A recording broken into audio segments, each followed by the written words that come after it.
I'm Bev Schrader. I'm Don Schrader. Well, I was a member of Federal DMORC, which is Disaster Mortuary Operational Response Team 8.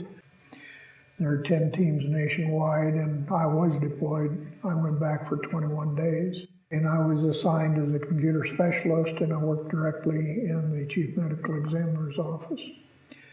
Our teams were responsible for gathering data and then processing the remains, processing DNA, fingerprint, and dental, which we used for positive identification, and then the issuance of a quasi-death certificate till the individual was identified, at which time it became a permanent death certificate. When we went down to Ground Zero, and Ground Zero was like a 17-acre bombed-out war zone. There wasn't much there. I was shocked when I saw people, firefighters and responders, construction workers wearing paper masks, surgical masks down around their throat, not even in place. And while I was back there, the head of the EPA came out and said it was perfectly safe to breathe the air down there. We found out since that wasn't quite the situation. I was lucky. I came back Cheyenne and was sent down to National Jewish in Denver and was treated, and I've done reasonably well through the years. Direct response, I have scarring in the lungs from being back there. I was on the board when they decided to purchase the Atlas because it came up for sale. And we were renting it at that point. And so they decided that it'd be a good idea to go ahead and purchase it because the Atlas Theater and the melodrama is what kept Little Theater going.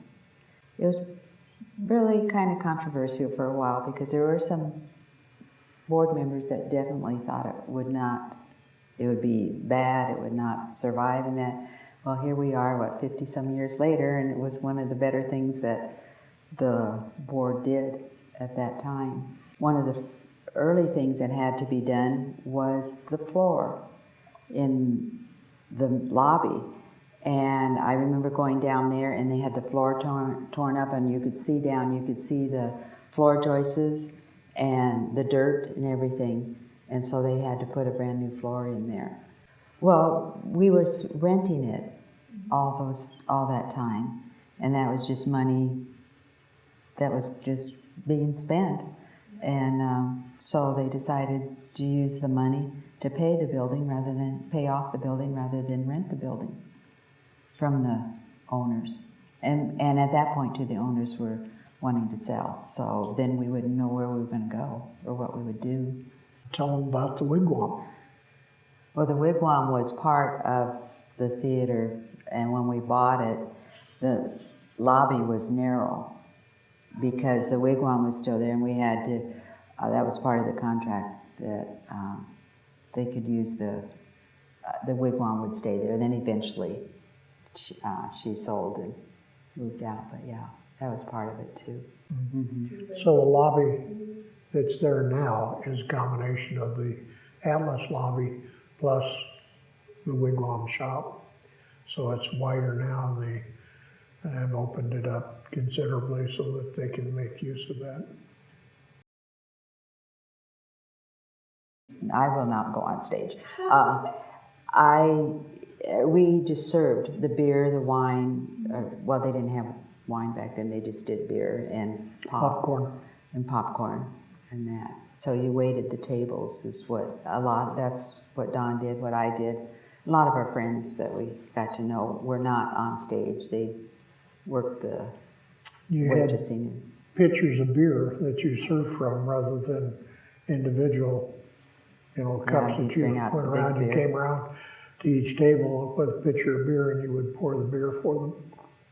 That was hectic. Well, and it wasn't just during Frontier Days. That went on the better part of the summer.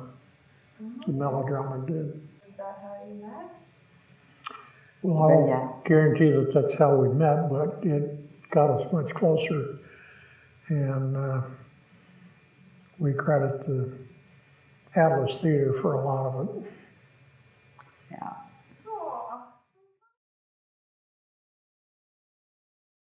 I think you only have to go there once and experience it to answer that question, but being there will answer it faster than I can.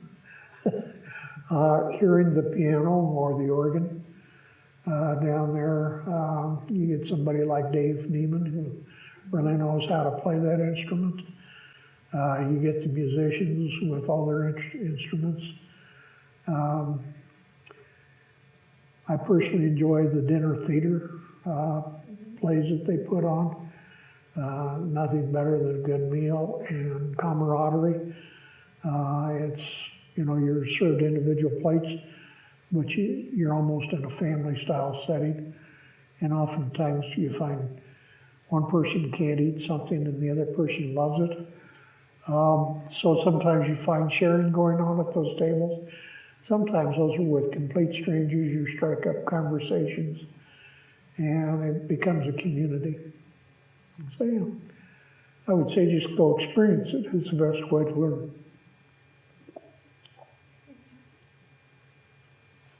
I would like to see the Atlas to continue to be used for both plays and melodramas. And I someday would like to see the upper floors eventually finally be finished. Because that was something that when we bought the building, they eventually would want to do. But again, funds were a problem. You have to have the money to do it. But hopefully someday they can do that and finish the building. There's nothing like getting behind a restoration project where you have to do fundraising and reach out and ask people to donate and to donate their time and their money. Can't think of any better way to get involved in the community than something like that. Much better than politics. You asked me about saving the Atlas Theater, and it is a unique building in itself. Very few theaters left around the country that would be anywhere similar to it. The restorations that have been done down there have been quality restorations, and it's a building very worthwhile saving. It's a treasure for Cheyenne.